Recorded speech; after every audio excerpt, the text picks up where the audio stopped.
Oh, hello there. Oh, sorry, I didn't see that. Camera setup, and the microphone, and the lights, and Randy behind the camera.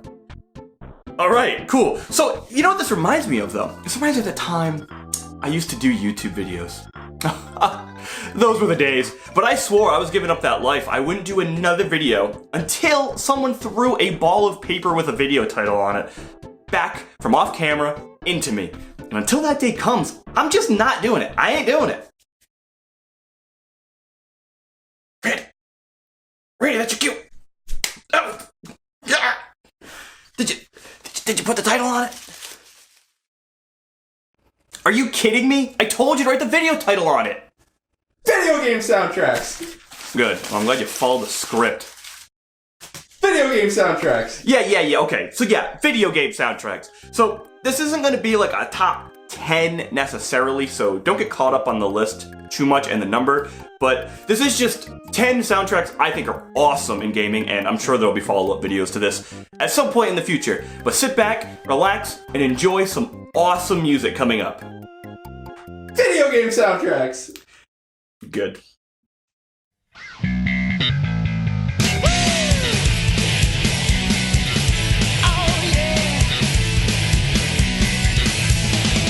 There is absolutely no way I could have a list about video game music without Crush 40 somewhere. While the 3D Sonic games have been pretty hit or miss, alright, mostly miss, the soundtracks though have been incredible.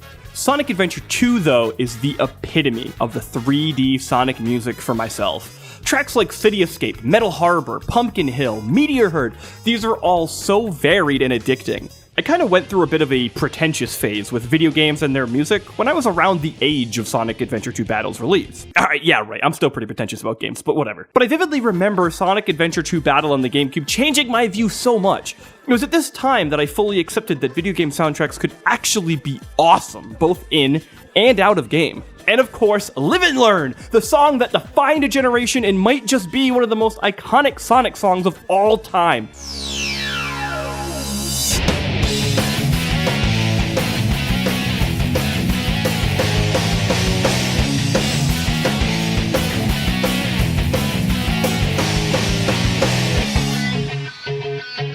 It's right up there with Green Hill and Chemical Plant Zone. It wasn't until Sonic Mania that I had a renewed love for Sonic songs moving forward that weren't entirely composed by Crush 40. Yo, can we get like a T-Lopes and Crush 40 crossover?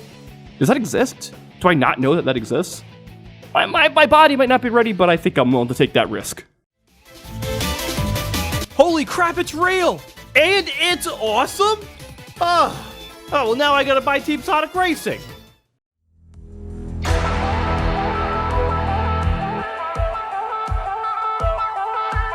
Now, before anyone crucifies me that I'm cheating and putting a moddable rhythm game on the list, let me explain myself. Just because Beat Saber is on this list doesn't mean that Just Dance or Guitar Hero are going to show up. What makes Beat Saber stand out to me is that its original songs, the ones that came with the game, are created for Beat Saber specifically. So no, I'm not cheating. I might be cheating. Screw you, you're cheating. This is one of those games where I heard the soundtrack and bought the game because of it.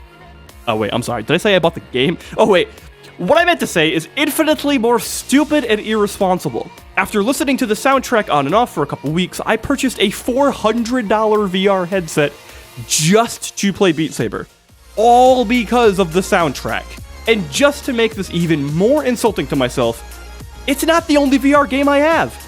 It's the only one I've ever played, but I own plenty of others. I own Superhot VR, Moss, VR Chat, and more, and they all look really cool. But the problem is just that every time I put that headset on, all I want to do is play Beat Saber. And then that's what I do for a few hours until I exhaust myself. But I do have to say this, and I genuinely mean it. I don't regret spending a single penny of that money. It's one of the most enjoyable experiences I've ever had. And if you ever get a VR headset, Beat Saber better be in your library. I'm a living legend. You ain't heard yet, you not get the message. From the moment that I'm stepping in and get a couple weapons, yeah, I turn to a beast when I'm repping.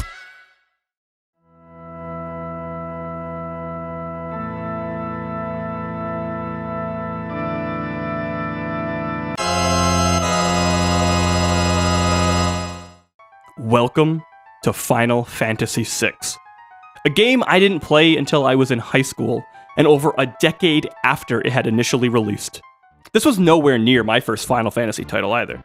I had heard about Final Fantasy III on the SNES when I was a kid, which I would later find out was actually the 6th game in the franchise, but I never played it. It was actually the very last of the original 10 games that I have yet to finish. The only 2 that I'm missing that I haven't completed yet are Final Fantasy IV and V. Despite all of that, it has skyrocketed into one of my favorite games of all time and my absolute favorite Final Fantasy title. To me, this game is like Avatar: The Last Airbender. It is fantastic as a child, but legendary as an adult. I'm telling you, if you've never played it, or you played it when you were younger, the older you get, the better it becomes. Final Fantasy IX tends to follow that pattern as well, which is funny because FF9 was designed to be a throwback to 6. I guess it was in more ways than one.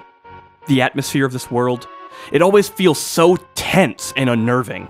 There's this constant feeling of a power looming over you, and it's super oppressive. The Empire is such a perfect entity to capitalize on this depressing nature, and group all of that with this steampunk aesthetic, and it always feels like the tools that you have are just inadequate and primitive to what Emperor Gestal and Kefka have. Oh, and motherfucking Kefka! What a horrifying madman of a villain! His personality of complete madness, coupled with insane power, is truly horrifying. Why does he want to destroy the world? Because why not, is what he would tell you. Everything dies anyway, so why not just speed it up a little bit? Isn't that what we call progress? I have to stop talking about Final Fantasy VI for just a moment, or else this video will never wrap up. But I do want to leave you with one of my favorite lines in the game. Right near the end from Kefka, it really does kind of encapsulate Final Fantasy VI in this quote. Life, dreams, hope. Where do they come from, and where do they go? None of that junk is enough to fulfill your hearts. Destruction. Destruction is what makes life worth living. Well, Kefka, that was why I was so passionate to destroy you the entire way through. Thanks, buddy.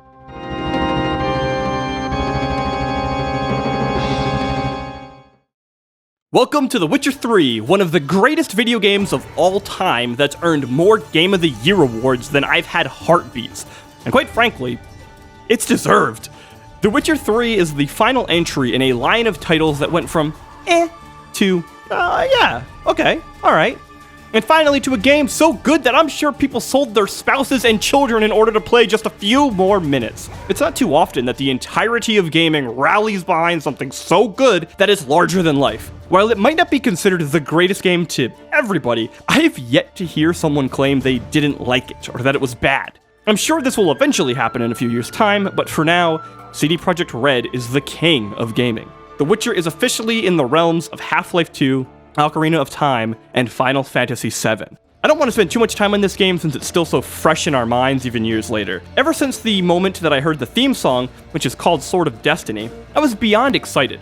Also, a pretty cool note about the theme song's name, by the way, is that it's named after the second book in the Witcher series. Sword of Destiny is a collection of short stories, and it's also the first time in the franchise that we are introduced to Cirilla, or Ciri. And given that she is such a pivotal part of The Witcher 3, I've always just found it to be a bit neat. And if you've never played The Witcher 3, just do what I did and skip class to make time to play. Maybe not do that. It's a bit irresponsible. Unless it gets you to play more of the game, in which case, hey yeah, dude, skip class. But if you fail class, just make sure to let your professor know that you're playing The Witcher, trust me. They'll understand. That's how I got my degree. Have you ever wanted to play a DS game with time-stopping action combat on both screens, a punk attitude, a plot with aspects of Amnesia, takes place in Tokyo, and has a really cool electronic soundtrack? Then, holy cow, do you have an incredibly specific urge, but by some miracle, I actually do have a recommendation that I can fulfill for you. But, seriously, are you okay? Introducing The World Ends With You. No, not you, the game. Well, no, it doesn't end with the game, it's the title. It's the title of the game. Welcome to another game that I purchased solely because of the soundtrack. I have a problem. What an interesting title this is, though, and the music matches its weirdness so well. I'm not trying to cop out here, but when people do ask me to describe The World Ends With You, I kind of struggle and can't help but reply with, it's hard to explain. The most I can come up with is that it does have a cool combat system, with a more action-based style on one screen of the DS, and a puzzle-themed style on the other. The two screens work really well together simultaneously, which does keep you on your toes a lot. But what's the game about? Well, you're dead. And trying to figure out why? And that's about where I get stuck, because unless you've played it, it's such a hard experience to describe to someone. Oh, except for the music, that is. This is some of the catchiest stuff I've ever heard in gaming, and it never stops throughout the game. There's always something funky waiting around the corner. It's an amazing blend of punk, pop, rap, and electronic music all together.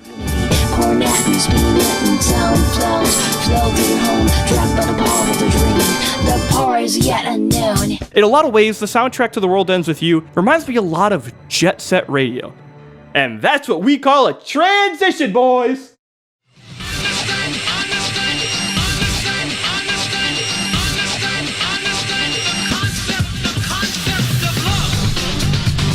So I need to be upfront about my experience with Jet Set Radio. I've only played the first game for about an hour, maybe two, across demo discs on the Dreamcast. Jet Set Radio Future, on the other hand, I've never played, ever, in my life.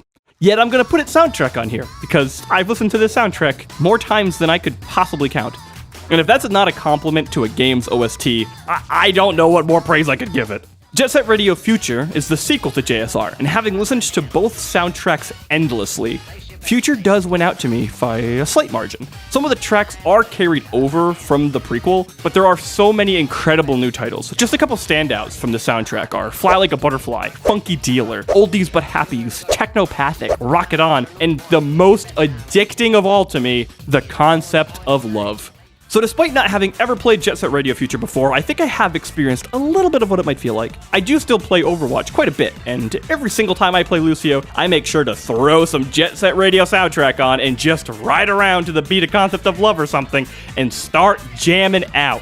I swear it actually makes me play Lucio better. It's almost as if Blizzard knew what they were doing. Jet Set Radio, I swear, I will visit your franchise one day. But for now, I am more than fine with your incredible soundtrack.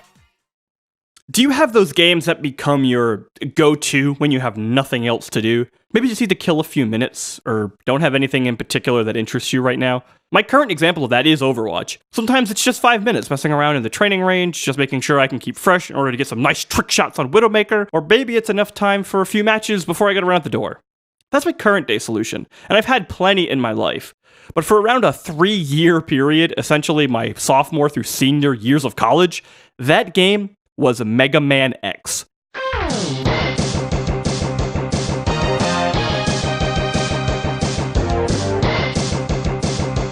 Oh, and I wouldn't password through it or anything. It wasn't like I was struggling to complete the game at all. I would just restart every time I picked it up, and played it until I had to go.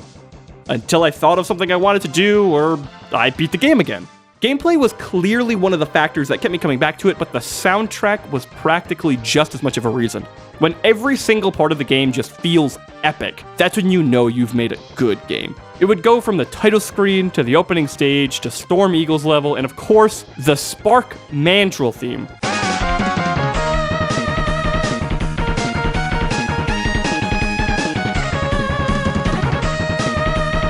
Oh, the things I would do to that song! Ugh. I'd buy it dinner, is what I meant to say, yeah. Maybe ask it over to kind of come over afterwards, kind of thing, you know? Then invite it inside and just let it have its way with my ears again. Oh my damn, that song is so good. When you're playing through Super Meat Boy, you're gonna need some tight controls, some patience, and some banging music in order to progress. This game is not easy. It's probably not as stupidly hard as some people have made it out to be. Besides the Bandage Girls levels perhaps, but it is still tough overall. And the music is one of the greatest motivators of all time. Oh, crap, wait. They had to change the soundtrack, didn't they? Yeah, that's right. Unfortunately for the new ports, the music is different, which means there might be some people on this planet who have never heard the original Super Meat Boy OST.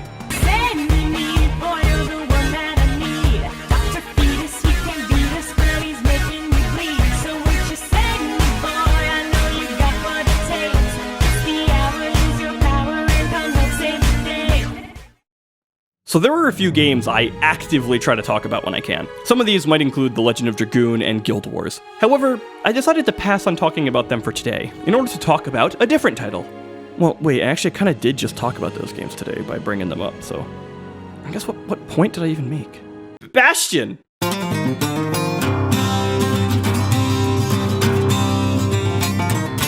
So hello and welcome to Bastion, probably my favorite indie game of all time.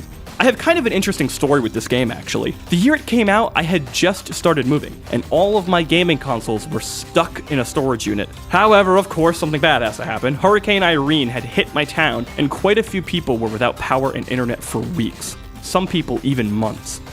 That storage unit with all my games and everything in it was inaccessible at the time, and despite getting power back soon, I still had no internet. And the only game on my computer that could run in offline mode for some reason was Bastion.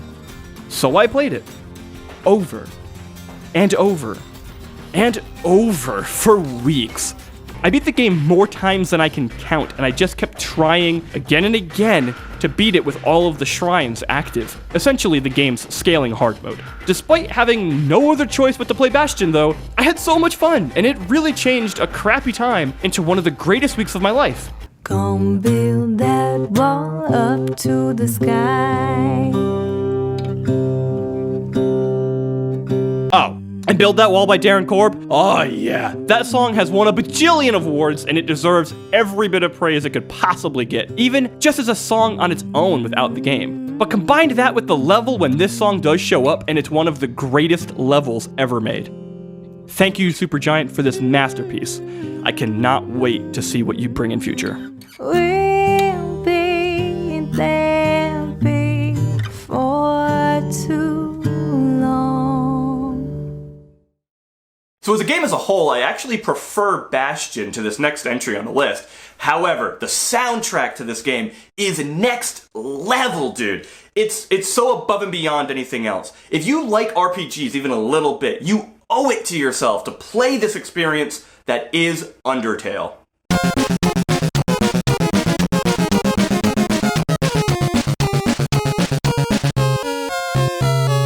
For some people out there, I am sure Undertale has been overhyped and overrated. I hadn't heard about this game until a friend of mine played it during a livestream marathon, and I instantly fell in love with Flowey and the combat style. So, thank you, John, for that. From here, though, I listened to the soundtrack, then I played the game a bit, then I would listen to the soundtrack, and then I beat the game, I listened to the soundtrack, and then I finished the Pacifist and Genocide runs. And then I would crank up that soundtrack because, dear heavenly Lord Awada above, this soundtrack just makes me want to scream at my reflection in the mirror just to get the energy out. Ah! Oh, it's so good. I think the greatest feat of Undertale's soundtrack is how it feels like it both directs and complements the atmosphere of the game. I am kind of struggling to put these thoughts into words, but I have a couple examples that might make my point. Think about the final Bowser fight in Mario Galaxy 2. The music is insanely epic and larger than life, which does fit the scope of the encounter. But it doesn't quite match as a complement to Bowser. It's directing the player to imagine big, but there's a disconnect with all of the other context. Contrary to that, take the Witcher 3 theme song. The chanting, the harsh strings. This gives the feeling of an older age. It rings with this impression of taverns and fantastical legends of magic and monsters. Oh, and would you just look at that? Would you just look at it? It did the thing! That's how Undertale feels at all times. I've heard that Toby Fox made the music first and then fit scenarios and characters to match the songs, but it doesn't feel that way. And I mean that as an incredible compliment. Take Asgore, for example. The slower and somber tone of the intro sets the mood for the seriousness of the situation. It leads into a balanced mid-toned piece, only to spike in intensity, which perfectly matches both the character's emotional state and the situation at hand. It'll then dip back and forth, symbolizing this constant back and forth of combat. It's brilliant. And it doesn't stop there either. Despite Megalovania being a recurring song that Toby Fox uses at the end of a lot of his work on ROM hacks, it still so perfectly fits the encounter with Sans. The non-stop intensity almost gives the feeling of a Doom 2016 music, where you feel like you could commit genocide. Oh, well, just look at that! Undertale did the thing! Thank you so much for watching, and I really hope that you enjoyed. If there are any other soundtracks that you enjoyed, please feel free to leave those in the comments down below. If there are any standouts, if there are any ones that evoke some really good emotion. And again, don't get caught up too much on the numbering of this list. There really wasn't a real numbering system here. I just picked 10 I really love because there are so many more I want to talk about, and we will return to those at some point. So please, hit the like button if you liked it, dislike me if you heckin' hated me, and subscribe if you want to see more, and thank you again so much for watching. I'll see you next time. Bye-bye! Video game soundtracks! Thanks, Randy.